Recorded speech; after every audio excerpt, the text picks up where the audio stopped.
Well, thank goodness that battle is over because my oh my, this was ugly in every sense of the word. And I've seen a lot of US versus Mexico games that there are some that are very heated, but I gotta say this one is gonna be right up there, probably the most heated US versus Mexico game that I've ever seen during my lifetime. And what's also interesting is that before when this game just kind of got completely out of control, I was actually first going to talk about a big news that happened during this game where it looks like the US is going to bring back Gregg Berhalter as their head coach. But yeah, we got to talk about the game first and then the ugly scrap that happened in the last 20 minutes, and then we'll basically get into talk about the surprising news that looks like Greg Berhalter is going to be coming back as the US men's national team head coach. Now, first of all, talking about the starting 11, we got Matt Turner, Serginho Dest, Chris Richard, Anthony Jedi Robinson, Yunus Musa, Gio Reyna, Wester McKennie, Christian Pulisic, Miles Robinson, Florian making his debut in this one. I know a lot of people were excited of him making his debut for the U.S. men's national team, and then Tim Weah to round out the starting 11. By the way, by the end of tonight, only 9 of those players would make it for the entire game, and one of them obviously is not going to be happy to hear the fact that Greg Berhalter, it seems like he's going to be back taking charge of this team.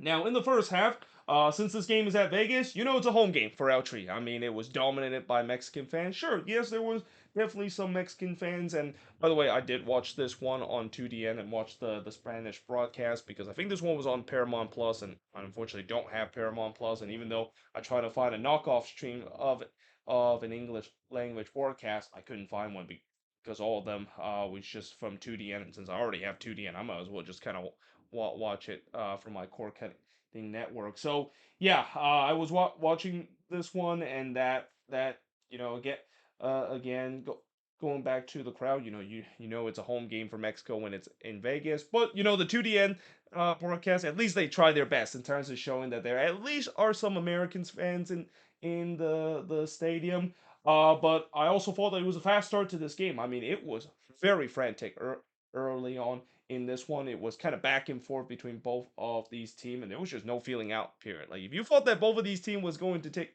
it easy and maybe trying to feel each other out, oh, that was all out the window. Both team was going quickly on the attack, and I think maybe gone a little bit too quickly because you can see that there was some disjointed play when the teams are just going way too quickly on the attack, and there's just not enough number for those final ball to be connected. But in the 11th minute, the first shot of the game sees Sanchez blasted over the bar, and despite that frantic pace, as I mentioned, the final ball has been poor from both of these teams.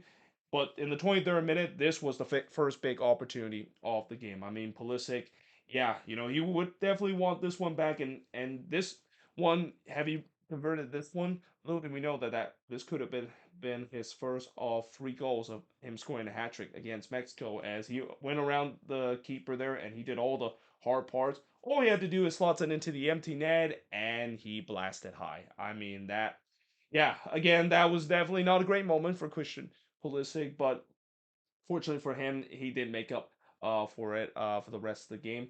Though he did put a free kick right to Ochoa, as I thought the U.S. would start to press for the lead, and they would also doing well in terms of pressing high and winning the ball high up the pitch. And then in the 37th minute, that pressure would pay off as Pulisic would make up for his bad miss that he had early to make it 1-0 in favor of the U.S. That one I think was even tougher from him to score from a tight angle like that, but really it was kind of a gift from Pulisic and the U.S. because just some sloppy defending from Mexico, not clearing their lines there, and Pulisic basically made them pay because of it. So yeah, that was 1-0 in favor of the U.S., and that would be the score line heading into the second half. It did not take long for the U.S. to find the back of the net again. It did not take long for Pulisic to find the back of the net as he scored here from Tim Weah to make it 2-0 in favor of the U.S. And then he looked for his hat trick just 5 minutes later, but he hits it right to Ochoa, and the U.S. was just completely rolling. Like they were dominating this game. Mexico was looking like they were down and out and was chasing shadows.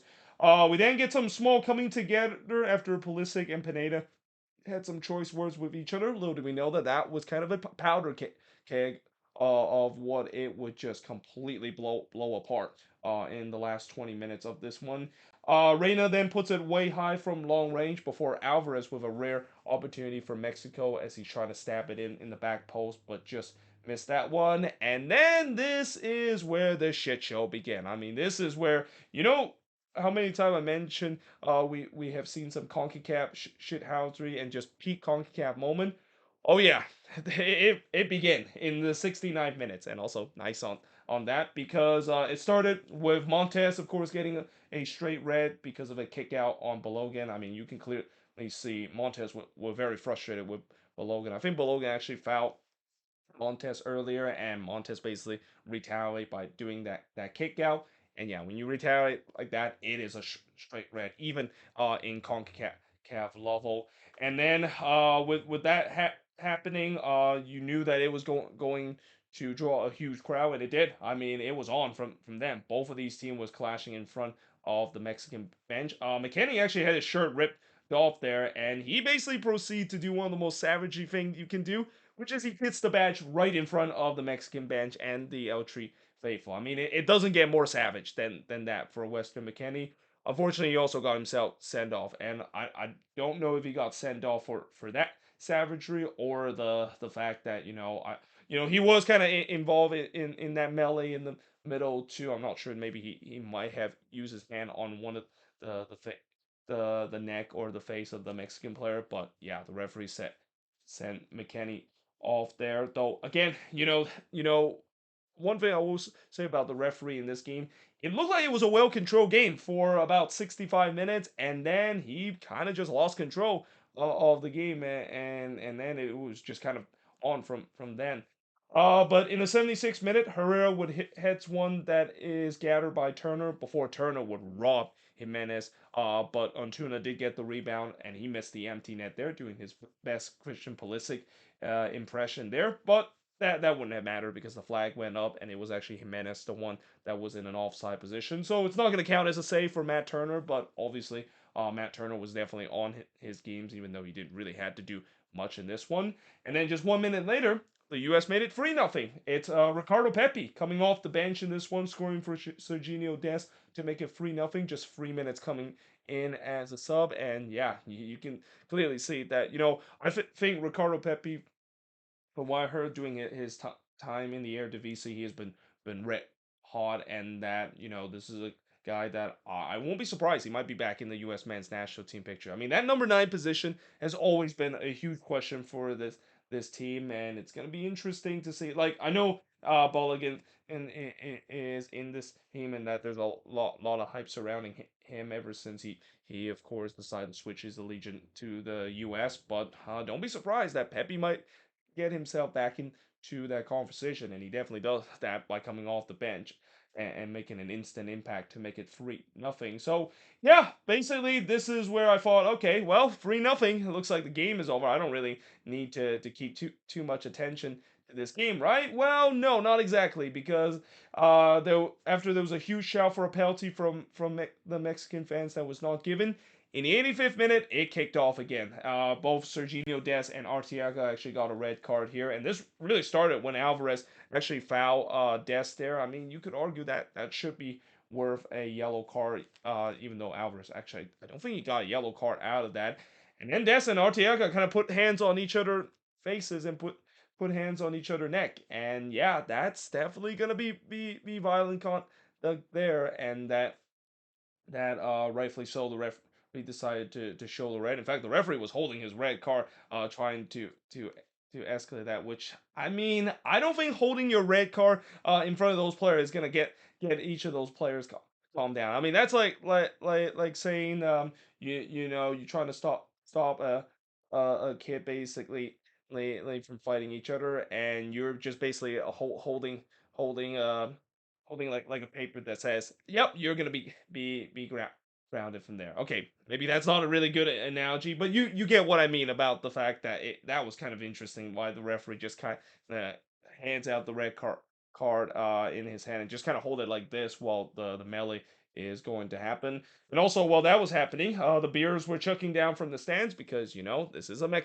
Mexico game, you know that there's gonna be at one point Pierce is gonna be cut in the stands. In fact, if you're playing CONCACAF Bingo after this game, you must have won a lot of prizes because a lot of things did happen in this game that is part of the CONCACAF Bingo sheet. But yeah, after all that melee, of course, was over, and I basically said this basically become a war zone because of how crazy it is.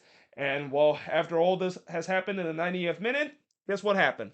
The game was stopped. And I just had a feeling that, with all this craziness that has happened, if there is a goal kick that's going to be taken, especially from the US, yeah, this game is going to be stopped because I've seen this before. And to be fair, there was also kind of hint that the name redacted chant was going to ring out. I think early in this game, the name redacted chant was faintly here out, and they did try their best in terms of putting the music drowning out that chant, but it did not work here in the 90th minute. I mean that pretty much the entire stadium, which again was full of Mexican fans, ring out the name redacted chant, and the game is basically stopped because of it. I mean, I think everybody knew that was coming, but what nobody saw coming is the fact that there's 12 minutes of stoppage time that was signaled after the game resumed. Because of course, if you're CONCACAF, I mean, as much as it's an absolute shit show right now, why not add more into this shit show and more to potentially endanger the safety of the players. I mean,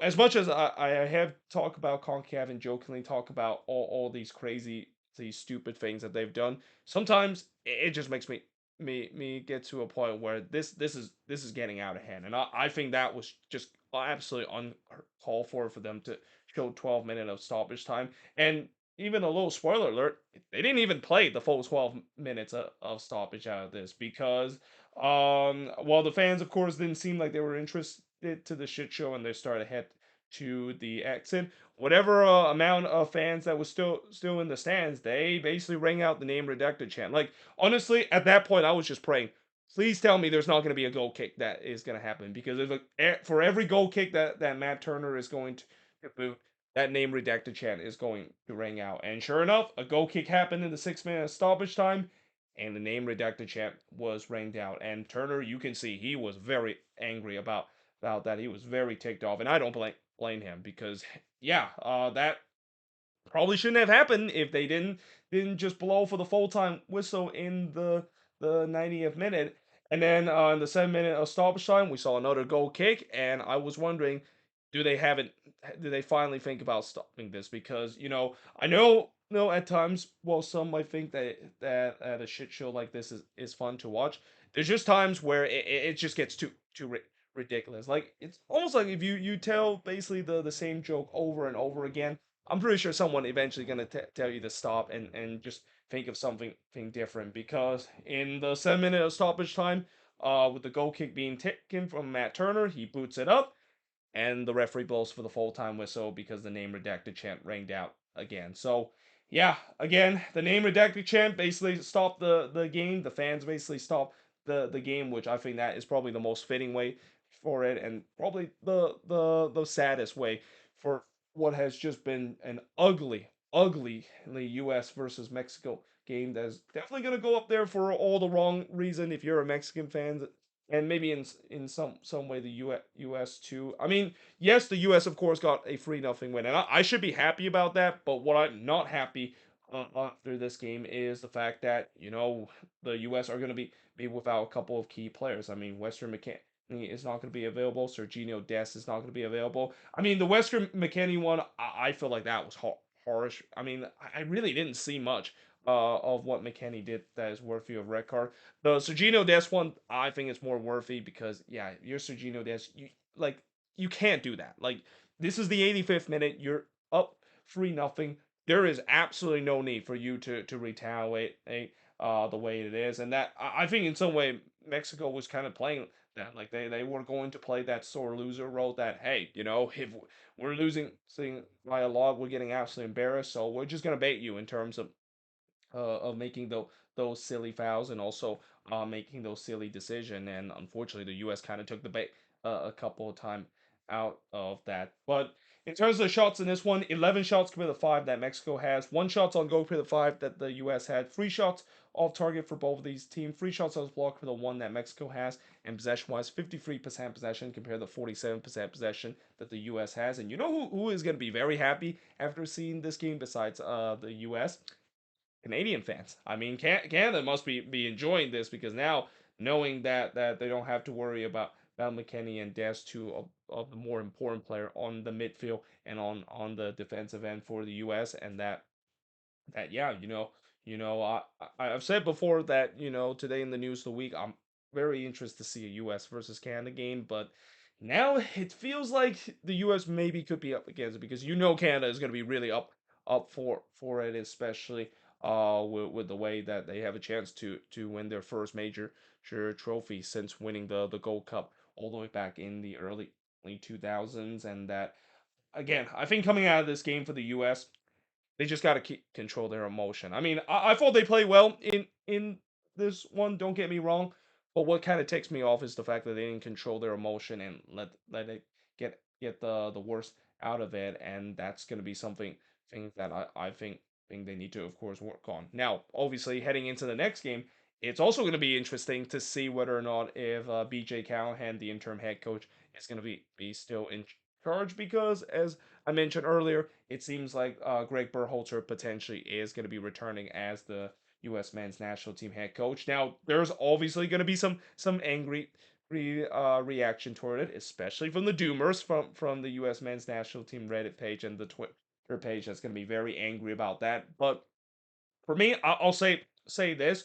I can understand why there's that anger toward Greg Berhalter because of the way he's performed in the World Cup. That there's been multiple times that he's been outclassed, and also the fact that the U.S. Soccer Federation spent that long to look at head coach. Why in the world did they decided to just kind of take a complete U-turn and basically decide to hire Greg Berhalter back after this whole Berhalter and Reyna situation that we dealt with for the past couple of months? But I also think that maybe it just. I think the other thing that the reason why they might be thinking about bringing back Berhalter is what some of the players have said, because I think Pulisic a couple of weeks ago have said that he's happy to see Berhalter be back. He's welcome to do so because the player seems to respect Berhalter when he's in the locker room, and I think that's what kind of the U.S. Soccer Federation kind of drawn to it, where if even though I know it's going to receive a lot of criticism with